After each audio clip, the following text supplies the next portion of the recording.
Assalamualaikum. Jom belajar bersama Ustazah Amirah. Topik kita kali ini, kita akan membincangkan hadis mungkar dicegah, hidup berkat. Hadisnya berbunyi, An Abi Sa'id al-Khudri radhiyallahu anhu qala Sami'tu Rasulullah sallallahu alaihi wasallam yaqulu Man ra'a minkum munkaran falyughayyirhu biyadihi fa in lam yastati' fa bilisanihi fa in lam yastati' fa biqalbihi wa dhalika ad'aful iman.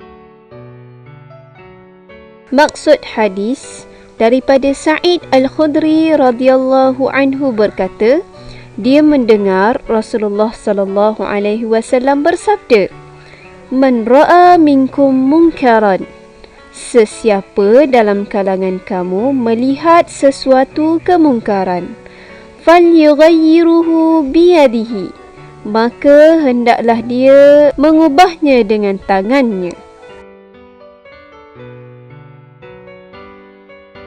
Fa illam yastati', sekiranya dia tidak mampu, fa bilisanihi, hendaklah dia mengubahnya dengan lidahnya. Fa illam yastati', sekiranya dia tidak mampu juga, fa biqalbihi, maka hendaklah dia mengubahnya dengan hatinya. Wa dzalika ad'aful iman, dan mengubah dengan hati itulah selemah-lemah iman. Kita lihat pula apa maksud mungkar. Dari segi bahasa, mungkar bermaksud sesuatu yang dianggap buruk oleh akal yang sihat. Manakala dari segi istilah, mungkar bermaksud sesuatu perbuatan atau perkataan yang ditegah oleh syarak atau melanggar perintah Allah Subhanahu wa taala. Hukum mencegah kemungkaran adalah wajib bagi setiap Muslim mengikut kemampuan masing-masing. A'udzu billahi minasy syaithanir rajim. Kuntum khaira ummatin ukhrijat lin-nasi ta'muruna bil ma'rufi wa tanhauna 'anil munkari wa tu'minuna billah. ولو آمن أهل الكتاب لكان خيرا لهم منهم المؤمنون وأكثرهم الفاسقون. Kamu, wahai umat Muhammad, adalah sebaik-baik umat yang dilahirkan bagi faedah umat manusia, kerana kamu menyuruh berbuat segala perkara yang baik dan melarang daripada segala perkara yang salah, yakni buruk dan keji. Serta kamu pula beriman kepada Allah dengan sebenar-benar iman. Dan kalaulah ahli kitab, yakni Yahudi dan Nasrani itu beriman sebagaimana yang semestinya, tentulah iman itu menjadi baik bagi mereka. Tetapi di antara mereka ada yang beriman dan kebanyakan mereka orang-orang yang fasik.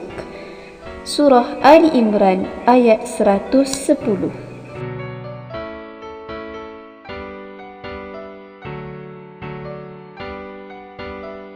Cara menangani kemungkaran ada 3. Yang pertama, melalui tangan. Yang kedua, menggunakan lisan. Dan yang ketiga, dengan hati. Menangani kemungkaran dengan tangan bermaksud mengubah dengan kuasa yang ada pada seseorang. Contohnya, pengawas sekolah, ketua kelas, ketua masyarakat, ataupun ketua keluarga. Pengawas boleh mengambil tindakan kepada pelajar-pelajar yang melanggar peraturan sekolah. Ketua keluarga, contohnya ayah, boleh menegur ataupun merotan anak yang telah berusia 7 tahun tapi masih meninggalkan solat. Cara yang kedua, melalui lisan. yakni menegur, menasihati atau melaporkan kemungkaran sama ada secara tulisan ataupun lisan.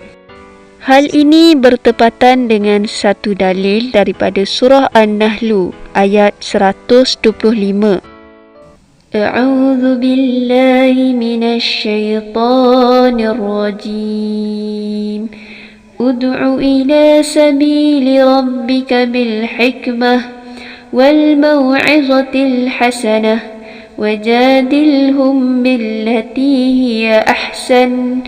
Inna rabbaka huwa a'lamu biman dhalla an sabilihi wa huwa a'lamu bil muhtadin.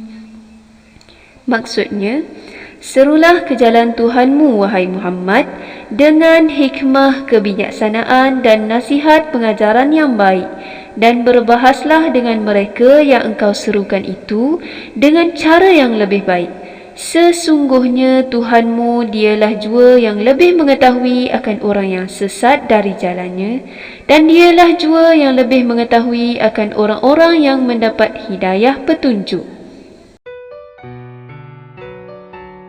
Cara yang ketiga dalam menangani kemungkaran adalah dengan hati, yakni membenci dan menjauhi kemungkaran tersebut, serta berazam untuk tidak melakukannya dan berdoa agar pelakunya diberi hidayah untuk bertaubat.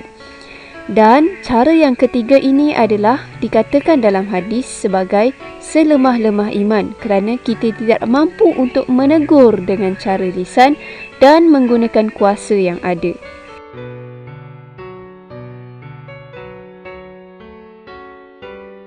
Antara hikmah menangani kemungkaran adalah dapat meningkatkan kualiti diri melalui nasihat dan teguran yang diberikan.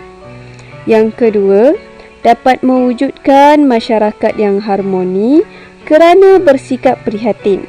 Dan yang ketiga, negara aman sejahtera kerana mendapat keredaan Allah.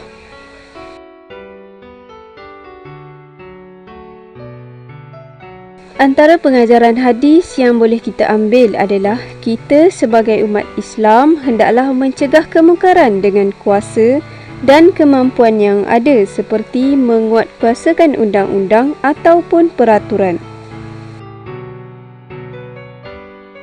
Sebagai umat Islam, kita hendaklah menangani kemungkaran secara lisan atau tulisan seperti nasihat dan teguran yang membina.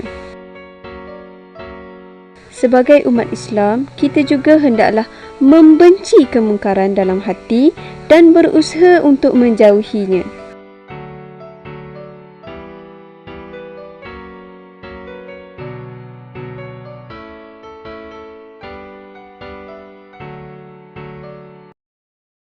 Itu sahaja untuk kali ini. Sekian, terima kasih.